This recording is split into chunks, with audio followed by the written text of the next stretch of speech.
Hello there. What is going on, everybody? Today we're going to be taking a different type of look at Star Wars Armada. I'm going to be focusing on the Empire today, and I wanted to do something a little different. A lot of times I'll do videos that are talking about build ideas and doing things that are sort of on the fringe, or something that we might call jank, where it's taking a mechanic or a combination that maybe isn't super popular or isn't is a little bit on the fringe of what the meta game currently is, and trying to make a whole build out of it. I love to do stuff like that, but I also ask myself, well, what are some of my favorite build ideas for when I'm trying to actually win, when I'm trying to go and be more competitive? And so I put together sort of a top 5 Imperial list ideas, and I actually came up with a bonus one. So you're actually going to get 6 in this video. Is meant to be a top 5. I can't say I'll necessarily have 6 for every other faction, but for the Empire, I came up with 6. And there certainly isn't all of the, the Imperial ideas for winning or being more competitive or hard-hitting ideas, but what I focused on is sort of not an entire list, but a sort of a foundation or a starting point for how a list might go, or maybe the inspiration. Maybe it's a ship, or maybe it's a build, a mechanic idea for making a list work. And a lot of times that, for me, that starts with a single ship or a single concept. And so that's what I'm going to bring to you today. These are 5 plus 1 winning ideas for the Empire. Also, we are still doing the 12 Days of Life Day giveaway. We have a winner at the end of this video as well. So if you want to have a chance to enter to win any of the giveaways, you just have to be a subscriber and leave a comment on this or one of my videos. Actually, there's only 2 left, this one and one more. So if you haven't already, check out the other videos that we've posted this month to see if your name was among one of the winners. I usually announce those at the end of a video. All right, so here we go. There are 6 basic Imperial winning concepts. First one is a single Onager. I happen to like the Onager class Star Destroyer. I know a lot of folks were running the test bed and using the setup for that first turn 1 shot. There's reasons that I don't run that. Even though it can be strong, it can be very effective to get a shot off before your opponent can do anything, especially if you're first player. I don't think it's good for the game. And while I do want to be competitive, I don't necessarily also want to drive players away from the game, especially if you end up taking a competitive list to an event you play somebody who is their first tournament. They might not come back if they lose their flagship or an important keystone ship before they can even do anything in the game. So feels really bad to do that. And so what I like about this kind of Onager build is it's a little bit less punishing. It's a little bit less bad for the game. So the Onager class Star Destroyer combined with the medium range, the super heavy composite beam turbo lasers, gives you a medium range extreme range shot, or a medium length extreme range shot, which is a really great ignition attack to still give you that super long range, but not necessarily being overly punishing. It still is nasty, and it still hits very, very, very hard. And there's things I love about this type of list. I've got Governor Price on here to give me dice fixing. This works in a number of different ways. It starts off just saying, hey, it can get me a double, or it can get me the accuracy. So having that choice is incredible. Using it from your front arc, you got plenty of shots there. You can even use it from the side arc when people start to close the gap. Gunnery Chief Varnillion also gives you some dice fixing. He starts out probably on the blank side, but maybe not. Maybe on a double or an accuracy as well. And then you've got Veteran Gunners for anytime you roll the dice and you're just like, hey, you know what? I've got some dice fixing already. I think I can do better. Boom. I love Veteran Gunners on this because it makes it fun, as well as, fishing for that much better shot. This works well also if you've got something like Intensify Firepower in the build, or extra dice from somebody like Ramadi. Works really well here. For the turbo laser, since I can't use a modification, I go with XI7. This works well for those extreme range shots when you're going up against an MC30 that's already going to cancel some of your dice anyway. XI7 restricts their ability to move things around. And then I've got the super heavy composite beam turbo lasers, which does fly a little counter to the XI7, but it helps me hedge my bets. I happen to love the super heavy composite beam turbo laser. It is giving me so much extra damage that even on a small attack pool, even against things like when your opponent wants to remove half of my dice before I can even shoot, which has been a thing lately. usually they're going to remove those black dice because those are the most damaging, especially if I'm, in black dice range of that ignition shot. But it gives me a chance to do like a couple of extra damage, usually like two or maybe even three in some cases. I mean, it can go higher than that, but it's beautiful when it works, and I love that. So again, but you want the crits for the super heavy composite beam turbo lasers. You want red and blue crits to trigger that. Gunnery Chief Varnillion can make that work. Governor Price can make that work. She can give you that critical red crit that you need to start it, which is absolutely wonderful. I absolutely love this combination. The Anager is still, again, it got points increased a little bit. It's still beautiful. It's still a fun ship to run, but this is just a really effective way to run a single Anager without kind of going into that broken game sort of threshold. So it's pretty fun. Next one we're going to talk about is the a Quazar. This is one of my few carrier type of builds. I don't run a whole lot of squadron heavy fleets, but when I do want to run a good carrier, obviously Quazars are a great way to run their 4 squadron. They have lots of good upgrades. I happen to really like a lot of very particular setup. So I really like Ruthless Strategists on the Quasar Fire 2. Look, you've got a red attack die there. You can hit a lot of enemy squadrons, especially if you don't have anybody in front of the Quasar Fire 2 to obstruct the shot. If you are able to send an interceptor or hopefully just a TIE fighter, a generic TIE fighter, up into those squadrons to tie them up, Ruthless Strategists means you can put an extra damage on everybody you're attacking, including aces, even if they scatter. So Ruthless Strategists, great way to bring down health on scatter aces. There's really nothing they can do about it. It does put 1 damage on one of your own ships, but with a TIE fighter, a generic TIE fighter is probably going to be one-shotted by an enemy's ace anyway. TIE fighters don't stay around long. So if you can put 1 damage on a TIE fighter and then maybe the next turn put like 1 more damage on a TIE fighter and leaving it with 1 health, no problem. It was going to get one-shotted anyway. Pretty good chance of that. But before it goes out, you got flight controllers on there to give it an extra blue die while it's attacking. Again, beautiful thing. I love both of those. Let the TIE Fighter come in, swing extra hard. Maybe you've got Howl Runner in this build and other good combos that work with like a TIE Fighter bundle. This works well with a Sloan build or bombers and Tarkin also to get extra tokens out there. So just to make sure you can activate even more squadrons. Boosted comms, so you have the extra, and boosted comms you can swap out if you wanted to go with like squadron value 5 or just get the longer range. I like boosted comms for this. It allows me to keep the Quasar a little bit farther back. I've got the long range on both my front attack and on my anti-squadron attack, so that really works. And I like Pursuant to help me protect against things that are like dial changing shenanigans, so this way I can make sure I have that squadron dial ready to go, even if you hit me with something like Slicer tools or something similar. It gives me that that squadron insurance. And I didn't talk about Admiral Chirano. Admiral Chirano there is just so incredible because he's going to let your squadrons move, let those bombers go ahead and are we locked down or whatever? No problem. We're still going to go ahead and bomb you anyway. It's beautiful. If you have a big squadron ball and they were going to get tied down, he kind of lets them do that Anakin Skywalker thing.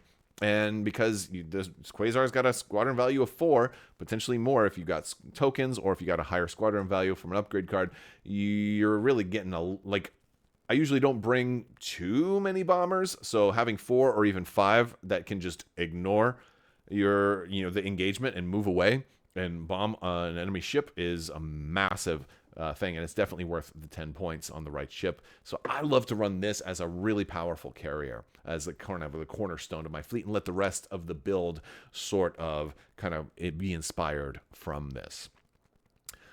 Moving on, it's the Jerk Gazanti. I love the Jerk Gazanti. This is one of my it is a little oppressive. Again, this is something I run when I'm trying to be a little more competitive, a little bit more of a jerk to my opponent. I don't do this very often because I don't like to be jerks to my opponent, but I'll do it if I'm going to if there's some stakes. Again, so we're doing a couple of things. This isn't a Gazanti that I want to have out in front of my fleet, kind of stopping other people, like obstructing enemy shots from coming in. It also happens to work well in a Ramadi fleet. Also really works well in a tag fleet. Tag, somebody I think is a little underrated for the Empire. This is a ship that works really well under him. We've got Minister Tua on here, which gives us defensive retrofit, and we have electronic countermeasures. Now, ECM is an incredibly strong ability on a ship like this because it means we can scatter no matter what. And the only thing that can really hurt this is Lando right now, or ramming, right? Lando is really good, but he even can't one-shot it. And we're going to be doing engineering commands just about every single time because we're going to start with Slicer Tools exhausted, so we're going to need that engineering token first turn to get Slicer Tools back. We're going to need that engineering token second turn to get ECM back or to just have an extra token. And if Lando does come in, we can always use some engineering to maybe restore a shield or something like that. So we're probably just going to be doing engineering every single time with this ship. We've got Suppressor and the Phylon Q7s. Now, out of all of these, I think the Phylon Q7s is the first thing I would drop if I needed the points, but it's really nice to be able to jerk around with people and slow them down a little bit. Suppressor allows me to put myself out there in the middle and start spending exhausting defense tokens of anybody that comes close. And so they have this choice of like, do we hit this? Do we try to shoot this ship, or do we shoot obstructed through it? You know, and like even if we get the accuracy, they're going to ECM. And they're going to scatter anyway. So it's just like it's just a lose-lose. You don't want, and then you get close enough to the ship, then you lose a token. Then we shoot you. Maybe we've got Armada. It's a terribly nasty distraction. And it ends up not being that expensive since the base cost of the ship is only 23 points. You're putting a lot of points onto this ship though, but it does so much disruption. Slicer Tools messes with my opponent's dials. Phylon Q7 messes with my opponent's speed. Suppressor messes with my opponent's defense tokens. ECM messes with my opponent's accuracy dice. It's absolutely incredible. And then if you happen to also have Darth Vader Officer in your fleet, you can choke out Minister Tua for a reroll in case you decide to attack and, you know, happen to roll an accuracy on the one blue die or something like that. So there's a lot of really fun stuff with this one. It's and it's a great way to also prevent your opponent from getting too close to your ships, especially if you're running like long range attack and you don't want somebody who's black dice, like a Star Destroyer, like a Kuat or whatever, from doing that speed 3, trying to get super close on you. This can also keep them from getting close or force them to go around you. Granted, they could bump it, but they're gonna have to bump it 3 times, right? So it's a jerk, and every time it's in there close to them, it's messing with them. It's nasty, and there's a reason we call it the jerk Gazanti. Moving up, it's a Rogue Ball. This is started out for me as just running 6 decimators. You can run 6 VT-49 decimators, and that's your squadrons. That's all of your squadrons. You're not running anything else for squadrons, but you don't have to support them. You're running 6 rogues. Each one of these is like a small ship. They roll 3 black dice against a squadron, but they roll 3 blue dice against a ship. That's so nasty. They don't have bomber, but that's average of like 1.5 dice. Right? You're typically going to be able to get about 2 damage per shot. They get to move and shoot. They get to go automatically at the end. And they have counter 1, so they have a little bit of defense. Like, yes, squadrons could move into them and tie them up, which I get, but they're going to fry squadrons pretty quickly. Even scatter aces, again, they don't have the accuracy to go up against a scatter ace. But if you're running 6 of them, that ace is going to want to scatter for every single shot. So if you keep them all together, keeping them all together, it depends on how much your opponent has. If your opponent has only like 1 scatter ace or something like that, sure, keep them all together. Bring in that scatter ace, bring in that Shara Bay or whatever, because she's going to die in 1 round of shooting. She's going to brace, she's going to scatter, she's going to brace again, she's going to scatter, and then I'm going to have 2 more shots coming in. She's going to be dead, right? And if not, she'll definitely be dead next turn and have no defense tokens left. And you've got 8 hull, you've got counter 1. You're gonna do so much nasty damage. And then once those are done, then you've got this massive squadron ball that can fly around as, like, again, you're running 6 of these times 3. That's 18 blue dice you're able to throw against your opponent every turn. You know, and you're going at the end, and you can move and shoot. It's really, really nasty. So I love the VT-49 decimators. Running 6 of them is oppressive, and it's so nasty. And it scares the heck out of your opponents. Now, the reason I have a couple of other rogues up here is because sometimes I've not quite had the points or decided I really wanted to do something a little different. And there's some options. So I've sometimes augmented, instead of going completely just 6 VT-49s, sometimes I'll throw a fire spray or 2 in there. Difference here, you still have 3 dice against a squadron, and you only have 2 dice against a ship, but you have bomber, so that means those 2 dice, you're going to average out to about the same amount of dice. They're also rogue. They don't have heavy, but they also don't have counter. So they're a little more, a little more flexible, a little bit less points, but still a good amount of points. And they're a lot cheaper. They're only 18 points. Alternatively, you can throw in a YV666 in there. They have grit, so they're a little bit harder to tie down.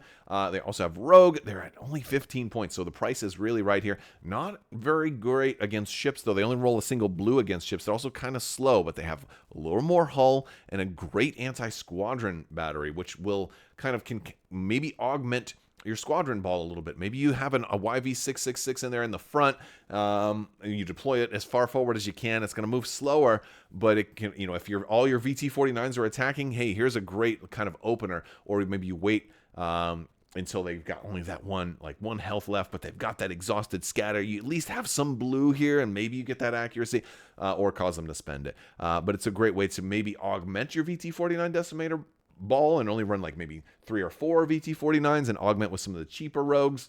That's an option, but at a glance, if you start with 6 VT-49 decimators, you're probably going to have a nice day, because that means the ships and the rest of your build don't have to support squadrons. You don't need squadron abilities. You don't need Bomber Command Center. You could use Bomber Command Center if you're running the Fire Spray, but you really don't. And so it's nice. It's really nice, and it's kind of oppressive. It usually does really well for me, but that's another reason I don't use it all the time. Moving on, look, this is a death blow. I'm looking at, and this strategy sort of also works on an SSD. So I'm kind of combining the Ravager SSD and a Simoon kind of build. They're very, very similar. A lot of the same pieces. So in this example, I'm going to look at the Simoon. This is that long-range mega power shot. And I love this. I always do really well when I run a Simoon like this. The Simoon is only 112. It's kind of cheaper. It's got 5 red dice in the front. And it has less overall dice than Star Destroyers typically have, because you've got less blue. You only have 7 dice total, right? But you're front loading the red dice. So this is a Star Destroyer that is at long range is going to attack with impunity, because nobody else outside of another Simoon or maybe another Star Destroyer is going to be able to match this kind of firepower. You've got 2 turbolaser slots here. So what I like to do is I like to give it Spinal Armament and XI7. Spinal Armament's going to make that 6 red dice. I'm going to run Concentrate Fire on this thing every single time, which is going to give me 7 red dice at long range. If I have Ramadi in here, it's going to be 8 red dice, because I've probably got a Jerk Gazanti or just regular Gazanti parked in front of it, or an asteroid or something parked in front of it. So you can get like 8 red dice out of this, 10 if you have the right objective giving you extra cards or something like that. But let's just say I've got 7, because that's what I can count on. XI7 also is just going to be great, because they're not going to be able to redirect anything, which means if I do get an accuracy, I don't have to worry about the redirect. I can just say, hey, there's your brace. You're taking all of this on the nose. Gunnery team, because I'm going to Concentrate Fire. Now I get another shot. Massive long-range red shot. Gunnery team works so well on the Simoon, because I've got all the range in the world. Intensify Firepower, because, hey, the Simoon has the fleet command. Now I've got dice fixing, and that's super great. And then, of course, Director Krennic, who allows me to reroll all of my red dice, which they're all going to be red dice. And he works at medium and long range. I don't want this ship to ever get into close range. That's fine. I can go speed 1 on this thing. No problem. I have other stuff in the fleet to probably deal with ships if they close the gap. You can have stuff on the left and right side. No problem there. This ship is going to kill a lot of ships. It can one-shot a good number of ships, and it can 2-shot most ships. It's incredibly strong, and it relies a lot less on luck. The red dice can be very, very swingy, but because we've got so many of them, we've got Krennic for rerolls. We've got Intensify Firepower for if we reroll twice and we still have a blank, that's going to fix that. You have a very good chance of having all your red dice have something good on them, and that's a lot of dice for long range. And then You're also going to be able to gunnery team. Now, you're not going to have Krennic on the second shot, so you make sure your first shot's the one that needs the most, and the second shot is the one that you can be a little bit luck-bound. You're still going to have some things that influence that luck. You're still going to have Intensify Firepower. You can opt to go with TRC instead. The reason I don't here is because I've got Intensify Firepower and Krennic. A lot of times when I've run TRC, I ended up not needing the extra reroll from that. So I'd rather have the insurance that they're not going to be able to redirect. Redirect is on so many ships that XI7 just ends up being one of the best turbo laser upgrades in the game because it doesn't consume that modification slot. So really, really good stuff. And of course, I always love spinal armaments, especially on the Simoon.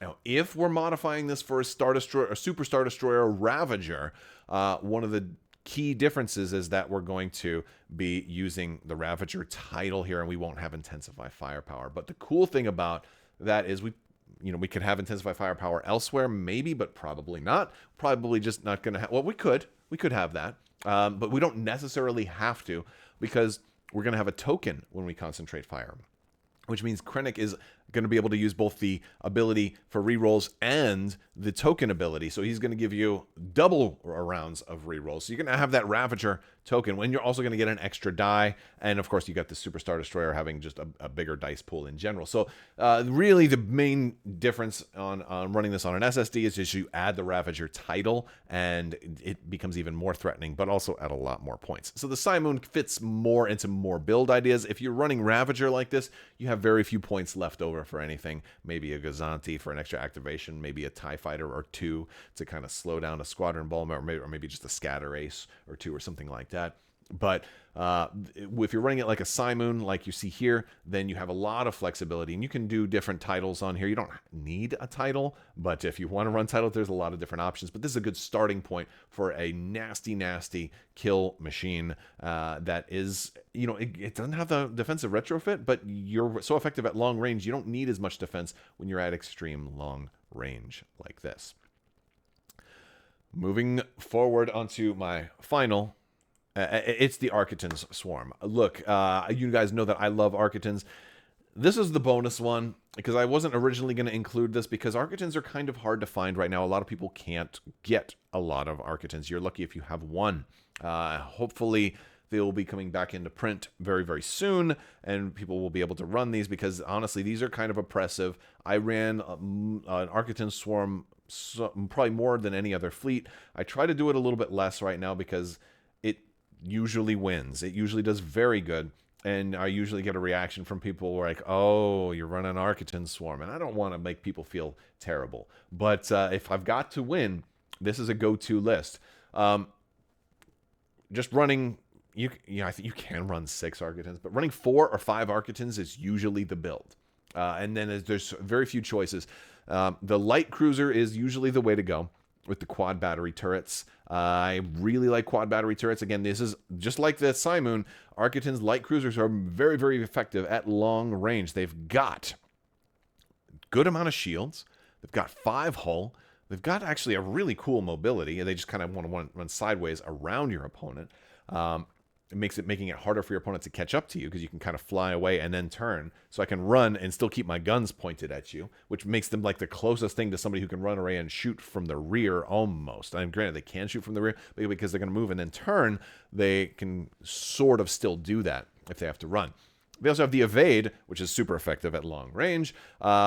And if you're going slow, quad battery turrets gives you an extra die on every attack. Now, a lot of times people figure they're only going to run, they're only going to shoot once from an Architans, but you'd be surprised when you run them like I do. People try to close the gap on you, and sometimes they succeed. And sometimes you have that side shot, but you also have that front shot, which is going to be a red and a black. And then if you concentrate flyer, you're adding another black. And then if they're faster than you, which they probably are if they close the gap on you, you got quad battery turrets for another. So that turns that front shot into red, black, black, blue. 4 dice out of the front. Nobody expected the Architans to shoot that hard out of the front. Or you could do the same thing out of the rear, which is a little wider arc. All right, so That's one of the reasons I don't like slaved turrets on the Architans. And also, quad battery turrets is super cheap. It's only 5 points. Yeah, it might not work. But the thing is, if it doesn't work, that's a good thing because it means your opponent's going slow and they're playing exactly. You want them to go slow. So I'll happily take 5 points for an insurance policy. That means I can fly slow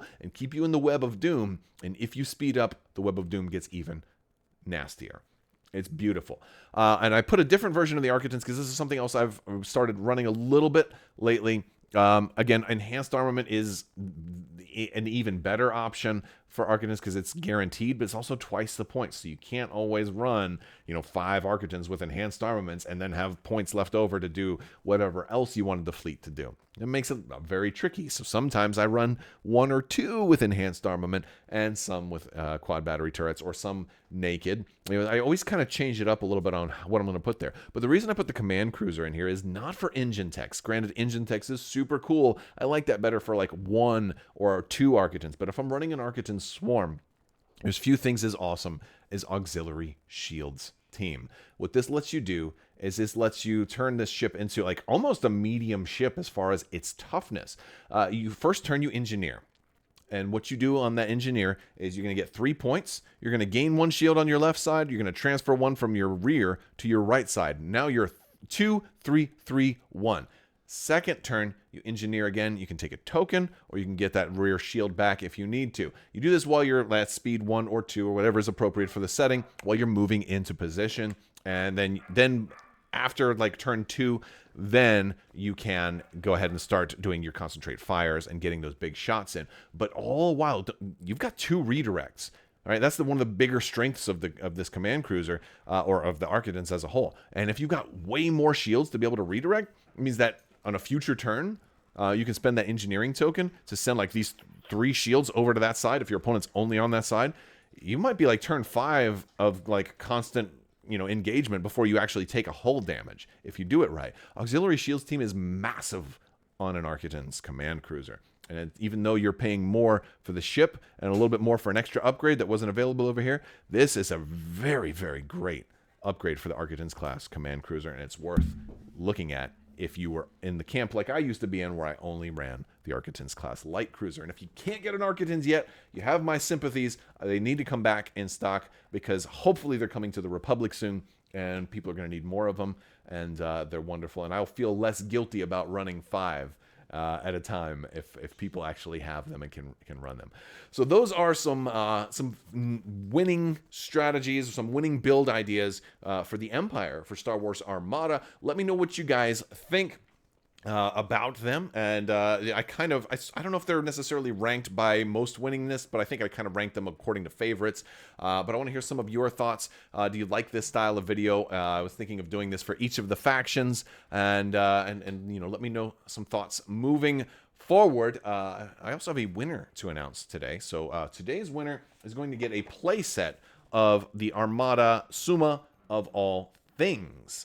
So this is, you're not getting the whole box, but you are getting enough stuff to be able to run your own games of the Summa of all things, which is going to be that Summa Verminoth token and the other tokens and the rules cards and everything else that comes in that.